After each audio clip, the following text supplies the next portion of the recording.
Next, o banco digital que faz acontecer. Olá, boa noite. Boa noite. O Jornal da Record começa denunciando uma forma de golpe. Criminosos estão aproveitando as falhas de segurança no sistema de portabilidade das operadoras de telefonia. Os usuários deste sistema perdem acesso a tudo que tem no telefone e podem até ser vítimas de outros tipos de crime. De uma hora para outra, o celular da Paola ficou sem sinal. E, de repente, o meu telefone sumiu. Sumiu o sinal de tudo. Fiquei meio sem entender o que era aquilo. Falei, deu algum problema.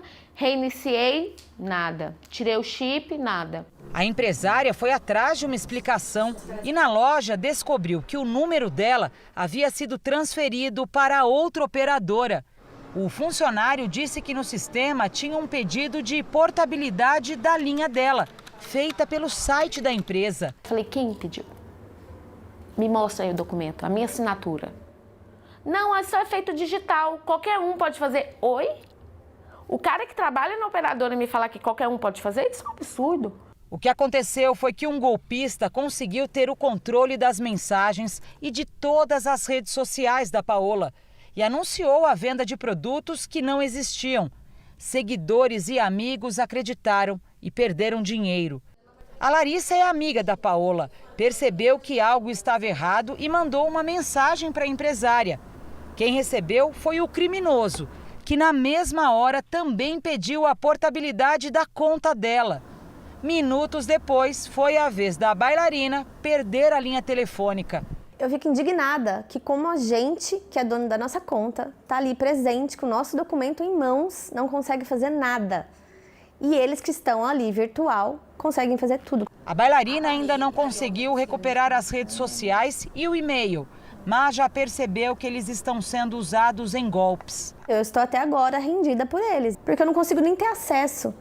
E eu não consigo nenhuma resposta de ninguém das minhas redes sociais, dos meus e-mails, para saber até que ponto está meu nome. Casos como esses são investigados em todo o país e os golpistas respondem criminalmente por estelionato e associação criminosa. Para especialistas, o processo de portabilidade tem graves falhas de segurança e as empresas também têm responsabilidade. Do ponto de vista legal, existe uma responsabilização civil, pois se houver perdas financeiras, a operadora pode ser acionada. Nós estamos falando de várias contravenções que, infelizmente, estão ocorrendo e a responsabilidade disso recai sobre as operadoras. Em nota, a Agência Nacional de Telecomunicações disse que as prestadoras de telefonia móvel são obrigadas a adotar as medidas para prevenir e cessar a ocorrência de fraudes envolvendo os serviços de telecomunicações. Veja agora outros destaques do dia. O presidente Bolsonaro assina decreto que perdoa crimes do deputado Daniel Silveira. Prédio de 3 andares desaba e mata uma pessoa no Espírito Santo. Na Bahia, voluntários resgatam senhora de 101 anos na enchente. Menina perde a perna e fica em estado grave em acidente com carro alegórico. Na reportagem especial, o roubo de carga que ameaça um dos setores mais dinâmicos da economia brasileira.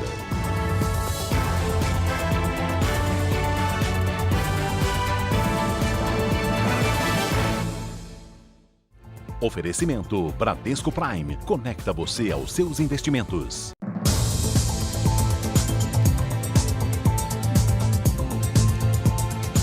Você já viu aqui no Jornal da Record o risco de acidentes que balões e aves provocam quando estão na rota de um avião? Esta semana, uma aeronave teve que interromper o pouso depois que uma pipa invadiu a pista do Aeroporto Internacional de São Paulo. A criançada usa a linha com vidro moído para cortar a linha da pipa do colega. E quando isso acontece, ninguém sabe aonde a pipa perdida vai parar. Se o pessoal pedir para vocês pararem, o que vocês fazem? Quando se trata de pousos e decolagens de aviões, tudo o que acontece nos arredores de um aeroporto interfere no tráfego aéreo. Até mesmo uma brincadeira de criança, como empinar uma pipa. Por mais inofensiva que possa parecer, essa diversão assim, tão perto da pista, coloca aviões em risco e pode provocar acidentes. Por pouco, uma pipa não provocou um acidente no aeroporto de Guarulhos essa semana. O relógio do circuito de segurança marca 4h55 da tarde de terça-feira. Um avião que vinha de Belo Horizonte para no meio da pista depois do pouso. O piloto pede ajuda ao controle de tráfego aéreo. Para informação, acabou de cair uma pipa aqui na Charlie aqui.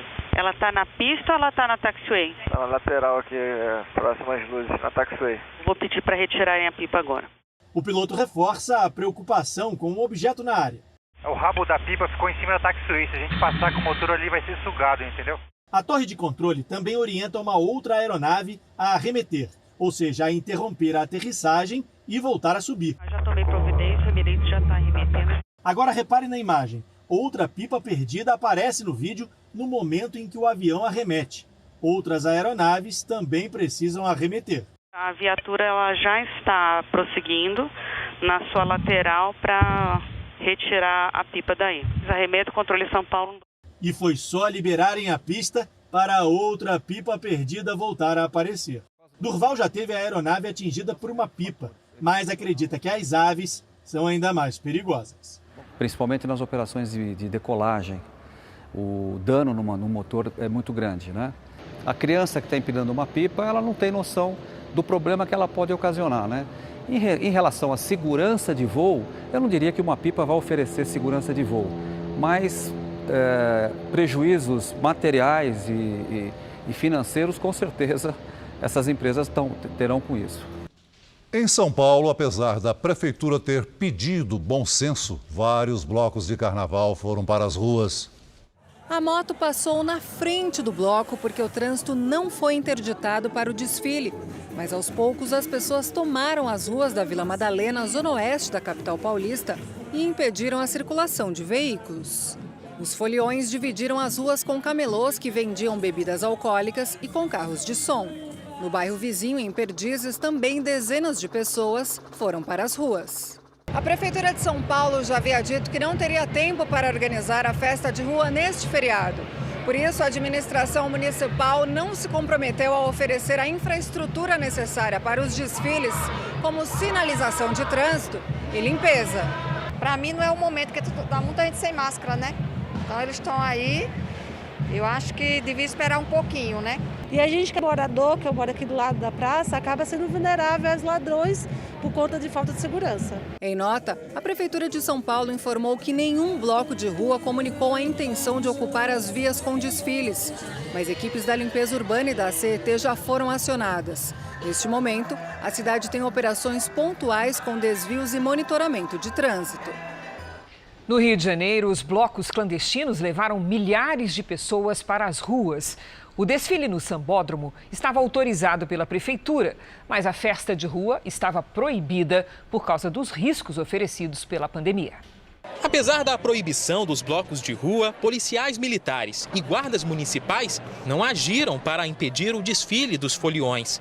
E mesmo com a presença das forças de segurança, foram registrados casos de roubos e furtos. Muita gente sendo assaltada por falta de apoio da prefeitura, de polícia, de gente, de segurança pra gente. Os blocos de rua se espalharam por diversas partes da capital carioca, de dia e durante a madrugada. Em fevereiro, a Prefeitura do Rio de Janeiro transferiu os desfiles das escolas de samba para abril, com a exigência do passaporte da vacina. Na ocasião, foram autorizadas as festas particulares, mas não o carnaval de rua, por causa dos riscos da pandemia. Mesmo assim, nas redes sociais, foliões compartilharam fotos, vídeos e informações sobre a localização dos eventos ilegais.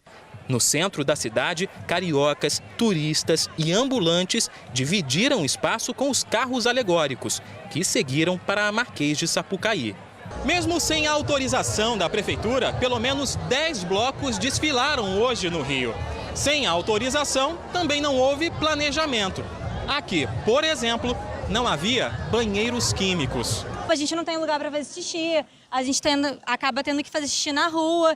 Isso é uma questão muito complexa. A Secretaria de Ordem Pública garantiu que toda a cidade está sendo monitorada pela Prefeitura e que, se necessário, serão realizadas ações para garantir o melhor funcionamento do município. Está em estado grave a menina de 11 anos que teve a perna amputada depois de cair de um carro alegórico no Rio de Janeiro. Segundo o Ministério Público, o desfile na Marquês de Sapucaí descumpriu normas de segurança. Em choque desde que soube que a filha teve uma das pernas amputada, Marcela precisou de atendimento médico. Raquel Antônio Silva, de 11 anos, continua internada em estado grave nesse hospital. Ela também teve traumatismo no tórax e uma parada cardiorrespiratória durante a cirurgia de mais de 8 horas. A menina subiu no carro alegórico que tinha acabado de desfilar no Sambódromo para tirar uma foto quando o veículo foi arrastado pelo guincho. Raquel ficou com as pernas prensadas entre o carro e o poste. Representantes do Ministério Público do Rio de Janeiro estiveram aqui no hospital. Para os promotores, o desfile na Sapucaí violou as normas de segurança estabelecidas para o evento, muitas delas reforçadas em um documento enviado no mês passado para todos os organizadores do carnaval. A Promotoria da Infância e da Juventude diz que vai tomar providências. No documento, o Ministério Público já chamava a atenção para a possibilidade de queda de carros alegóricos ou de outros transtornos que colocassem as crianças em situação de risco. Esse registro foi feito logo depois do acidente e mostra outras crianças brincando na área de dispersão das escolas de samba. A polícia passou mais de 2 horas periciando o local. Imagens de câmeras de segurança da rua podem ajudar a entender o que aconteceu. O motorista do guincho e 2 testemunhas prestaram depoimento. O carro alegórico era da escola de samba Em Cima da Hora, que abriu os desfiles da Série Ouro, o antigo grupo de acesso do Carnaval do Rio. Eles não vieram aqui nem para saber o que aconteceu com a minha filha. Em nota, a Prefeitura do Rio de Janeiro disse que lamenta o acidente. A Secretaria Municipal de Ordem Pública vai acompanhar as investigações. Representantes da Liga das Escolas de Samba e da Escola Em Cima da Hora também disseram que acompanham o caso. Já no Espírito Santo, um prédio de 3 andares desabou depois de uma explosão na cidade de Vila Velha. Uma família ficou soterrada. Os bombeiros conseguiram salvar uma vítima. Outra foi encontrada já sem vida. Os trabalhos continuam agora à noite, na procura por outras 3 pessoas sob os escombros. A imagem é de uma forte explosão. Foi pouco depois de 7 da manhã. O prédio de 3 andares veio abaixo. Os imóveis ao redor sentiram o impacto. Aí eu gritei, meu esposo, corre, corre, meu filho gritou, quebrou todo o vidro da minha casa, do meu quarto, quebrou todo o vidro do quarto do meu filho, todo. Aí eu saí correndo, quando eu cheguei no portão de casa, meu portão caiu. Aí eu olhei pra frente, eu vi a casa dela caída, minha amiga. Aí, aquela nuvem de poeira, só fui ver o estrago depois que a poeira baixou. Ali na minha casa atingiu os vidros, estourou os vidros. 5 pessoas estavam no prédio e ficaram sob os escombros. Pai, 2 filhas, uma neta adolescente e uma amiga dela que passava a noite com a família. Silêncio total! Quando os bombeiros começaram os trabalhos de resgate, 2 vítimas soterradas ainda conversavam com a equipe. Não sabemos quem é, se é a amiga que falaram que estava aí ou se é a filha. Responde que está com dor. Responde que está doendo. Depois de 4 horas, uma das moradoras foi resgatada e encaminhada para um hospital em Vitória. No início da tarde, os bombeiros retiraram a 2ª vítima dos escombros, Camila Morassuti Cardoso, de 33 anos, que não resistiu aos ferimentos. Um trabalho minucioso, delicado, que contou com o apoio de 2 cães farejadores para encontrar as vítimas. Essa foto mostra como era o prédio antes do desabamento. 6 casas vizinhas precisaram ser desocupadas. Até o momento, não foi possível identificar o que provocou a explosão. Uma estrutura de apoio foi montada no local para que os trabalhos continuem durante a noite. Veja a seguir. Bolsonaro assina decreto e concede perdão aos crimes do deputado Daniel Silveira. E na série especial, o agronegócio, um dos setores mais importantes para a economia do país, vira alvo de quadrilhas especializadas em roubo de carga.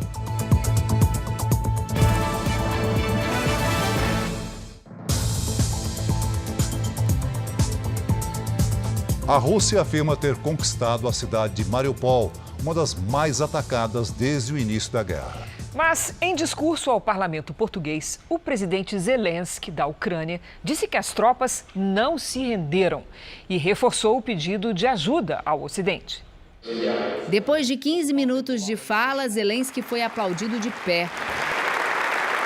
Ele denunciou que em Mariupol civis foram capturados e mandados para regiões remotas da Rússia. Lembrou que a cidade ucraniana tem quase o mesmo tamanho de Lisboa e afirmou que mais de 10 mil pessoas morreram em Mariupol. Aqui no parlamento português, Volodymyr Zelensky pediu mais uma vez ajuda militar e também agradeceu Portugal por ter aberto as portas para os ucranianos. O país já recebeu mais de 31 mil refugiados e hoje os ucranianos formam a segunda maior comunidade estrangeira aqui em Portugal, atrás apenas da brasileira. O Ministério da Defesa da Rússia disse que a cidade de Mariupol foi tomada e que o exército cercou 2.000 combatentes ucranianos numa siderúrgica da cidade. O presidente Vladimir Putin exige a rendição, mas ainda não mandou invadir o local. Segundo o Kiev, a Rússia não respeita os corredores humanitários em Mariupol e impede a fuga de milhares de moradores. Moscou nega. O presidente dos Estados Unidos, Joe Biden, acaba de anunciar mais um pacote de ajuda à Ucrânia, equivalente a 3 bilhões de reais. Em resposta às sanções internacionais, a Rússia proibiu a entrada de personalidades americanas no país, entre elas a vice-presidente Kamala Harris e o fundador do Facebook, Mark Zuckerberg. Eleições na França. O atual presidente Emmanuel Macron, que concorre à reeleição, e a oposicionista Marine Le Pen fizeram o último debate antes do segundo turno.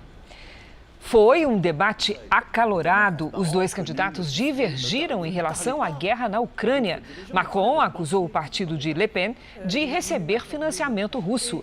A candidata, por sua vez, se disse contra as sanções dos países ocidentais ao governo de Vladimir Putin. O segundo turno das eleições francesas acontece no próximo domingo. A rainha Elizabeth da Inglaterra comemorou hoje 96 anos de idade. Para marcar a data, foram disparados 96 tiros de canhão. Ainda como parte das homenagens, foi lançada uma boneca com a imagem de Elizabeth. O Palácio de Buckingham divulgou uma foto da rainha ao lado de 2 pôneis de estimação. As comemorações públicas serão em junho, no Jubileu de Platina. Elizabeth II está há 70 anos no trono britânico. Veja a seguir: resgate dramático em Salvador. Mulher de 101 anos é retirada de área alagada em uma geladeira. E na série especial, a ousadia de grupos que são considerados a elite do crime no país. E como o agronegócio pode ser afetado pelos criminosos.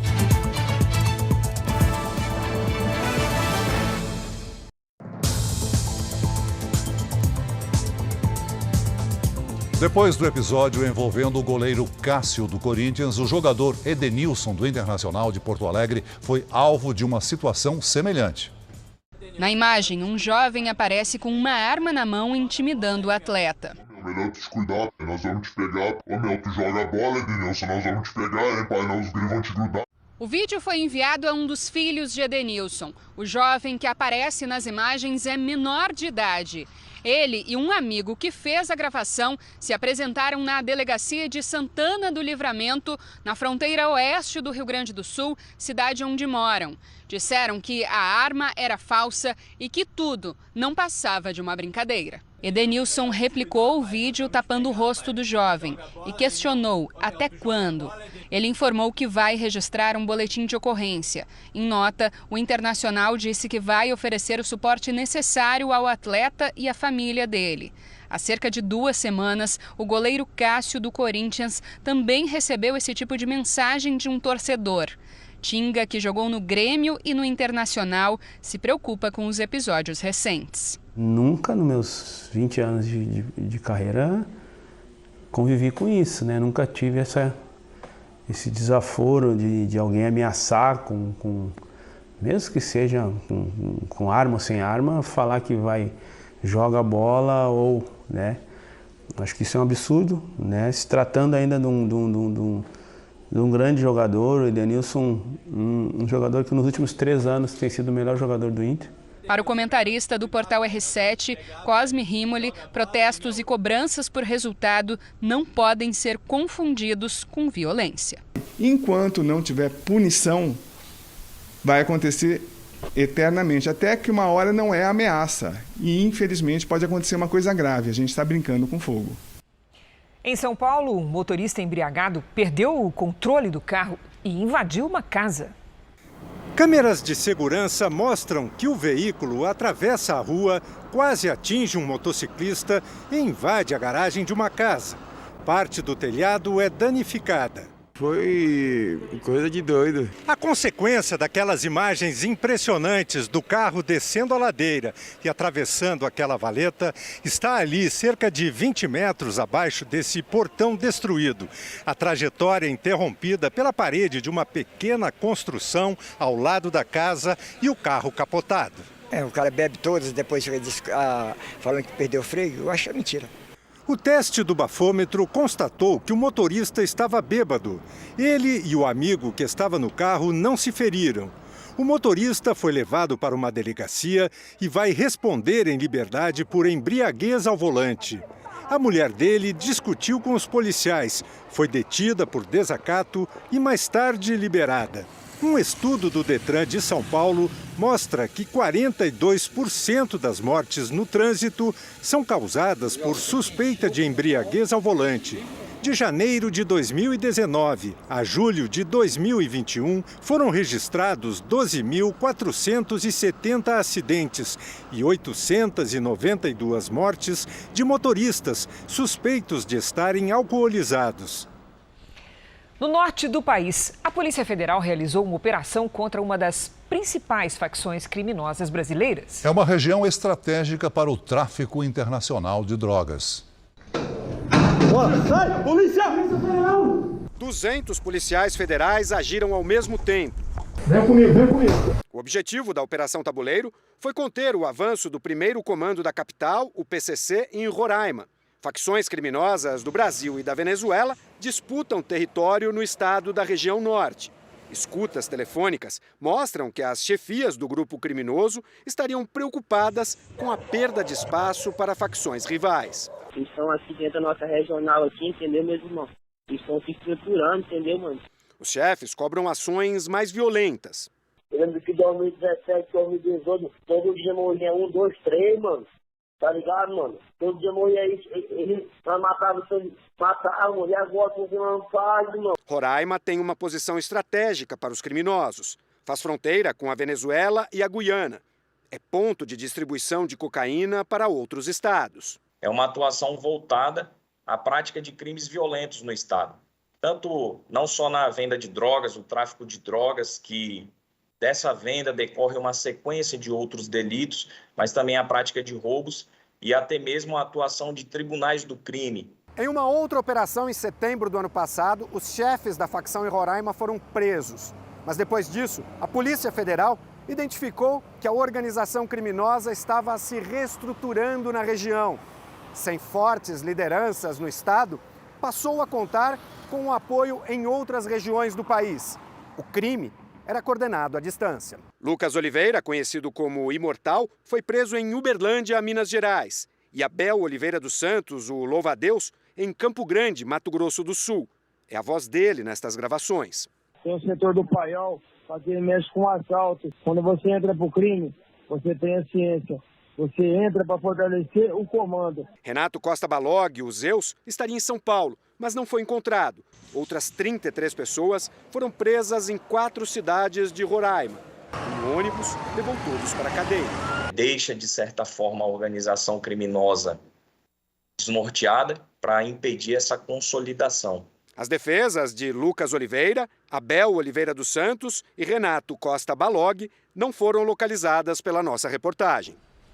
O Jornal da Record faz uma pausa de 30 segundos. E na volta você vai ver por que o preço do tomate disparou. Quem vai à feira, ao supermercado, à mercearia, já percebeu que o preço do tomate está nas alturas. Praticamente dobrou em um ano. E será que vai cair, Celso? Olha, o que fazer para continuar consumindo esse alimento, que é o ingrediente indispensável na cozinha de qualquer cozinheira brasileira? É o ingrediente de tantas receitas da Valéria. Tomate usa muito, né? Usa para molho, usa para salada, para vinagrete. Tomate usa muito. E é muito difícil trocar por outro produto. A gente tenta, mas não é a mesma coisa, é insubstituível. O que está complicado é comprar a mesma quantidade de antes. A Zizanete encontrou o quilo por R$15 e lembra como era mais em conta. 5, 4, 7. Tomate bom mesmo era R$7. Isso quando? Quanto tempo tá? Há uns 8 meses atrás. Aqui é 15. Quem faz a compra na feira ou no supermercado sabe que o tomate é um dos alimentos que mais subiram. E impressiona mesmo o quanto o preço aumentou. Em um ano, quase dobrou. O problema foi a redução da oferta do produto. Quando os restaurantes estavam fechados, a procura havia diminuído e os produtores de tomate acabaram plantando menos. Para piorar, as chuvas no início do ano afetaram a safra. Com colheita menor, o preço aumenta. E tem também a inflação dos combustíveis. O diesel ele aumentando, principalmente o transporte do tomate para a distribuição ali das grandes cidades. Isso fez com que ficasse mais caro o transporte. Não só o tomate, como outras hortaliças, alimentos. O preço pesa para o consumidor e para os restaurantes. Essa padaria usa até 60 quilos de tomate por dia. O desafio hoje é diminuir qualquer desperdício e negociar muito com o fornecedor. Os nossos fornecedores acabam avisando, olha, semana que vem provavelmente o tomate vai dar uma aumentada. Então a gente, olha, dá uma segurada, vai nos informando e tem sempre uma negociação ali, vamos segurar o preço por enquanto. O governo tem tomado medidas para reduzir a inflação em geral. O Banco Central eleva a taxa de juros e a nova lei do ICMS dos combustíveis pretende frear a alta da gasolina e do diesel. Em relação ao tomate, a expectativa do analista é de uma queda no preço com a safra de inverno. É uma fruta que ela tende a ir muito bem em períodos de inverno, em períodos mais frios, mais frescos. Enquanto o preço do produto, tão básico para cozinhar, não cede, o consumidor se adapta. Não dá para comprar 1 quilo, a gente compra 3 tomates, compra meio quilo, compra o jeito que dá, né? Faz um molho mais ralinho, é isso. Uma pesquisa encomendada pela Confederação Nacional da Indústria aponta mudanças no comportamento do consumidor por causa da pandemia. E que os mais prejudicados com a inflação são os que ganham menos de um salário mínimo. Mesmo contra a vontade, muitos brasileiros acabaram se tornando especialistas em inflação. Tá tudo caro, arroz, feijão, tudo aumentou, subiu tudinho. Você vai no mercado hoje, sendo R$100, você não compra nem as coisas do fim de semana. De acordo com a pesquisa Comportamento e Economia no Pós-Pandemia, encomendada pela Confederação Nacional da Indústria, CNI, de cada 100 brasileiros, 95 sentiram no bolso a alta generalizada dos preços nos últimos 6 meses, acima do último levantamento, em novembro do ano passado. O estudo aponta que a percepção do aumento de preços foi generalizada, tanto em bens como nos serviços, e sem grandes diferenças entre os variados perfis da população. 76% dos brasileiros afirmaram que a situação financeira foi prejudicada pela inflação. Os mais afetados são os sem escolaridade e com renda abaixo de um salário mínimo. 66% acreditam que os preços vão subir ainda mais nos próximos 6 meses. E 6 em cada 10 entrevistados afirmaram que reduziram gastos no último semestre. Carne mesmo, principalmente,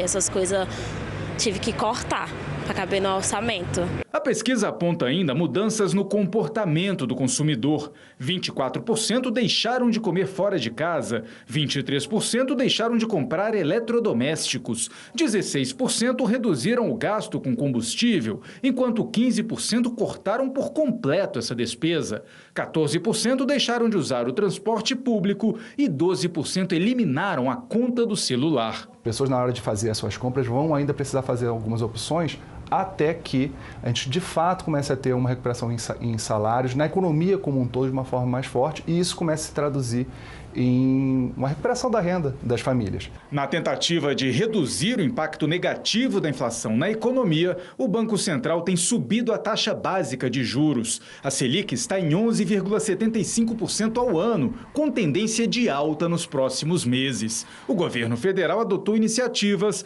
como a antecipação do 13º salário de aposentados e pensionistas e a liberação do saque emergencial de até R$1.000 do FGTS. As duas medidas devem injetar até 86 bilhões de reais na economia. O presidente Bolsonaro anunciou hoje o perdão às penas aplicadas ao deputado Daniel Silveira, condenado ontem pelo Supremo Tribunal Federal a 8 anos e 7 meses de prisão. O decreto com a decisão já foi publicado na edição extra do Diário Oficial da União. A decisão foi anunciada em uma live. O presidente Bolsonaro concedeu graça constitucional, ou seja, um indulto individual ao deputado Daniel Silveira. O parlamentar foi condenado ontem pelo Supremo a 8 anos e 9 meses de prisão em regime inicialmente fechado, multa de R$212 mil e perdas do mandato e dos direitos políticos por ameaças aos ministros do STF e à democracia. Considerando que ao presidente da República foi confiada democraticamente a missão de zelar pelo interesse público e considerando que a sociedade encontra-se em legítima comoção em vista da condenação de parlamentar resguardado pela inviolabilidade de opinião deferida pela Constituição, que somente fez uso de sua liberdade de expressão, decreta um decreto que vai ser cumprido. Artigo 1º. Fica concedida graça constitucional a Daniel Lúcio da Silveira. O decreto, que já foi publicado no Diário Oficial da União, destaca que o perdão inclui as penas de prisão, a multa e as penas que poderiam impedir Silveira de ser candidato nas próximas eleições. Durante o anúncio do decreto, o presidente Jair Bolsonaro praticamente só leu a medida, evitou fazer comentários. Fugiu do texto apenas para dizer que a medida será cumprida. Mas a concessão do perdão ao deputado Daniel Silveira, apenas um dia após a condenação feita pelo Supremo Tribunal Federal, caiu como uma bomba no mundo político. A estratégia vinha sendo elaborada nos bastidores do governo em total sigilo. Até ministros que atuam no Palácio do Planalto, com quem eu conversei, foram pegos de surpresa. Eu apurei que o decreto vinha sendo preparado há pelo menos uma semana e contou com a ajuda da Advocacia Geral da União. A decisão do presidente Bolsonaro de perdoar os crimes do deputado federal Daniel Silveira causou surpresa nos meios jurídico e político.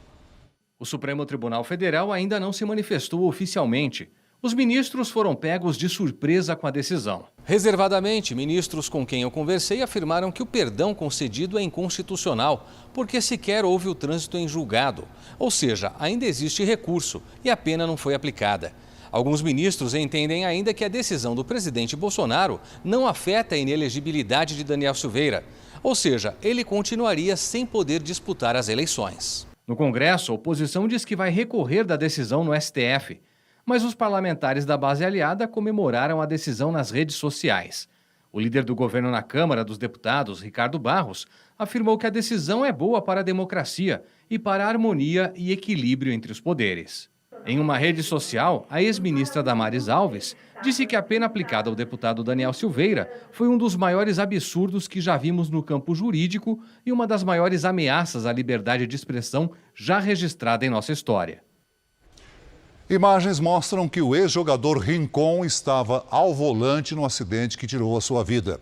Um vídeo gravado por câmeras de segurança contradiz a versão dos parentes do ex-jogador. A promotoria colombiana confirmou a informação que já havia sido dada pelos ocupantes do veículo. O carro em que o ex-atleta estava passou o sinal vermelho e foi atingido por um ônibus. O ex-jogador morreu aos 55 anos. Esse é um dos destaques do portal R7. Para ler essa e outras notícias, acesse r7.com. O Jornal da Record faz uma pausa de 30 segundos e, na volta, o resgate de uma senhora de 101 anos nas chuvas da Bahia. Esta semana, o cartunista Angeli encerrou a carreira por causa do diagnóstico de afasia. A doença é a mesma que tirou de cena o ator americano Bruce Willis. O distúrbio que compromete a fala e a memória é pouco conhecido, mas afeta milhares de pessoas.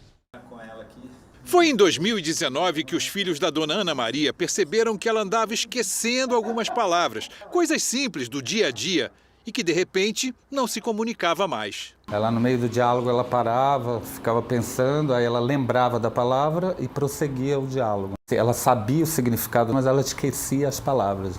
A afasia é uma doença causada por uma lesão no cérebro, que pode ser provocada por um AVC, traumatismo craniano, aneurisma ou pela degeneração dos tecidos cerebrais. O distúrbio é caracterizado pela dificuldade de falar, ler e escrever. O ator americano Bruce Willis e o cartunista brasileiro Angeli, diagnosticados com afasia, anunciaram recentemente o afastamento das carreiras. A afasia é uma doença silenciosa e pouco conhecida. Como é uma espécie de demência, ela é frequentemente confundida com o Alzheimer, por exemplo. Talvez por isso ainda não existam dados estatísticos sobre a afasia aqui no Brasil. O levantamento do Ministério da Saúde revelou que em 2021, o SUS atendeu a 4.800 pacientes que apresentaram queixas relacionadas à doença. Muitas vezes a pessoa afásica se isola. Então ela deixa o convívio social. Isso faz com que a afasia seja ainda mais silenciosa. Todos os dias, por 4 horas seguidas, a dona Ana Maria faz exercícios de escrita. Hoje, ela já consegue falar e compreender razoavelmente quem conversa com ela. O Fernando diz que foi uma melhora significativa. Foi muito importante para minha mãe. Minha mãe se ocupa muito com essa atividade. Apesar de não ter cura, o tratamento precoce pode ajudar a retardar o avanço da doença. A nossa intervenção é para que o paciente desenvolva mais estratégias de comunicação e que ele mantenha o máximo possível a sua capacidade de se expressar e de compreender. Pelo país, hospitais vêm enfrentando baixa nos estoques de medicamentos injetáveis. Um deles é a dipirona. E esse analgésico, Celso, é essencial no tratamento de várias doenças. Na Santa Casa de Campo Grande, o maior hospital do estado, a dipirona na forma injetável está sendo usada apenas com indicação médica. Por dia são utilizadas cerca de 1.100 ampolas da medicação, mas o estoque segue baixo. O que tem disponível na farmácia não dá para 15 dias. Nós percebemos esse problema com o fornecimento da dipirona mais ou menos umas 4 semanas, 4, 5 semanas. Mas a situação se agravou há uns 15 dias atrás, que piorou bastante. A dipirona é bastante utilizada no alívio de dores e controle da febre. E a falta desse medicamento não é um caso isolado da Santa Casa.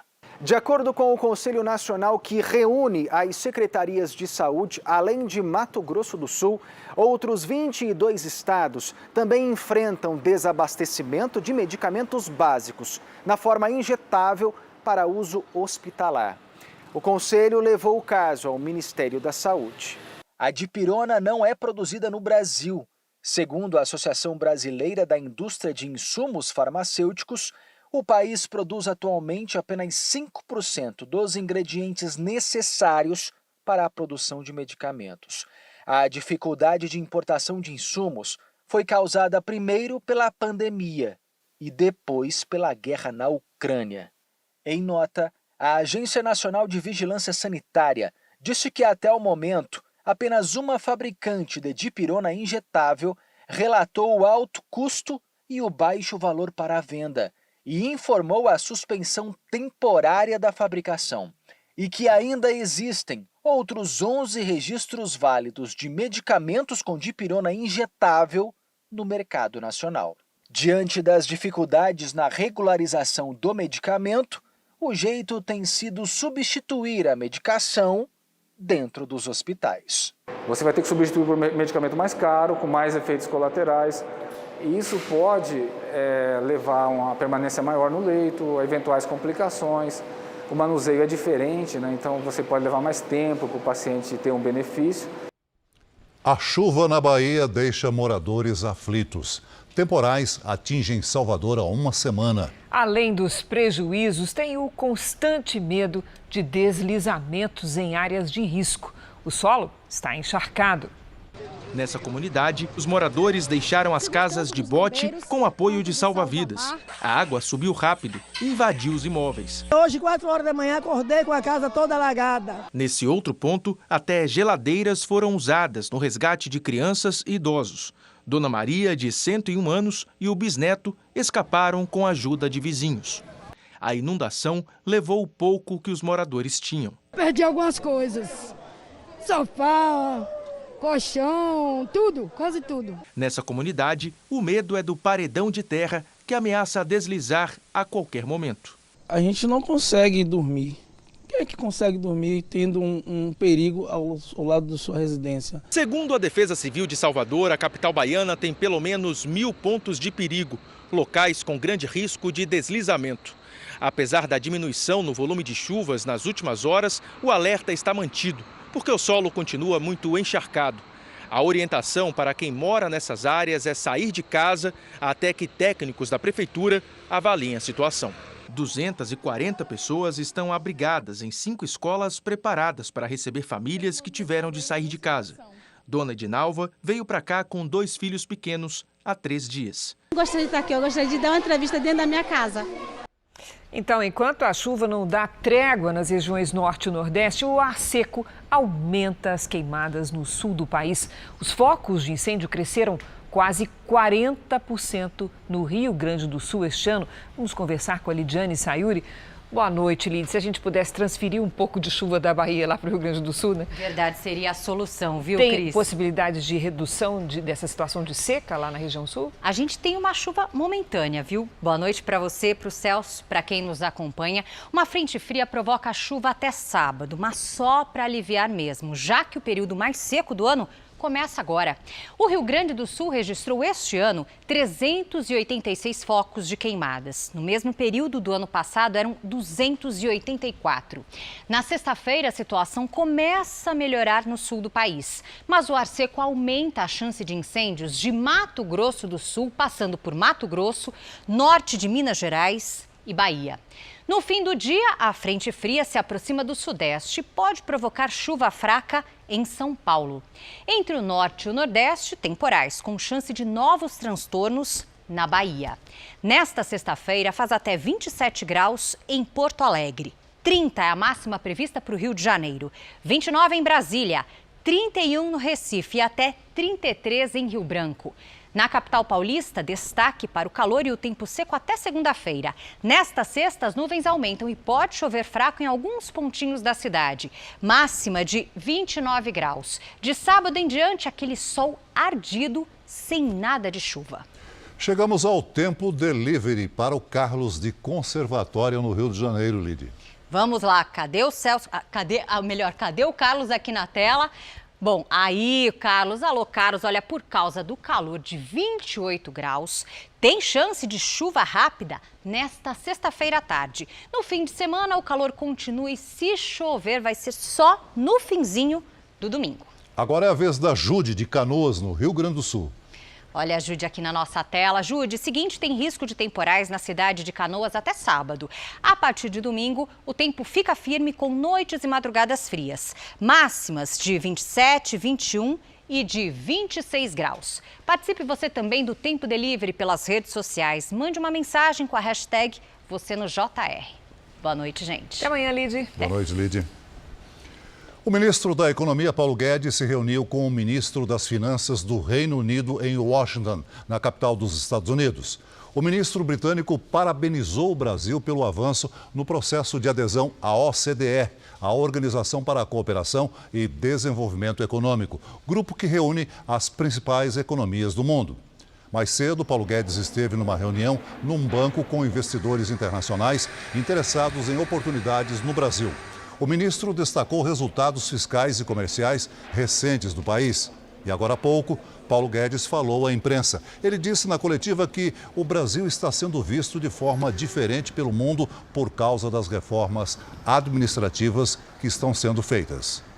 O Brasil acaba de encaminhar um pedido de acordo Mercosul-União Europeia e, ao mesmo tempo, acaba de conseguir entrar na lista de acesso ao OCDE. O Brasil emerge como tendo um papel decisivo para a segurança alimentar do mundo, para a segurança energética do mundo, ao mesmo tempo que ele já era visto como chave para as mudanças climáticas.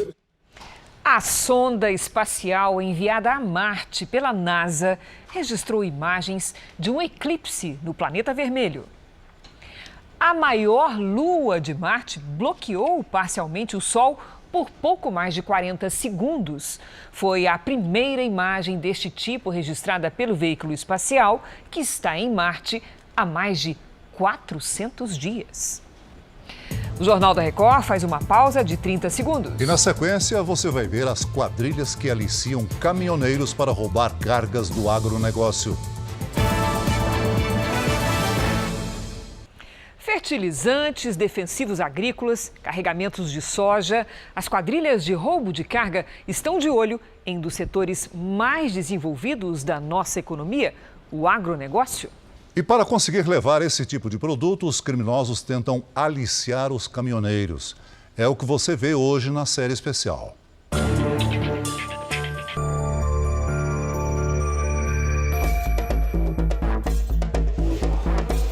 Imagens feitas pela polícia mostram um depósito que armazenava insumos agrícolas roubados. Em outro, uma carga inteira de fibra de algodão roubada por uma quadrilha foi recuperada. Já nessa operação, a polícia conseguiu recuperar 2 tratores e prender os assaltantes. O agronegócio movimenta cerca de 2 trilhões de reais no Brasil. E a guerra na Ucrânia fez o preço dos produtos agrícolas disparar, já que a Rússia é um grande exportador de fertilizantes para o Brasil e sofre com embargos econômicos.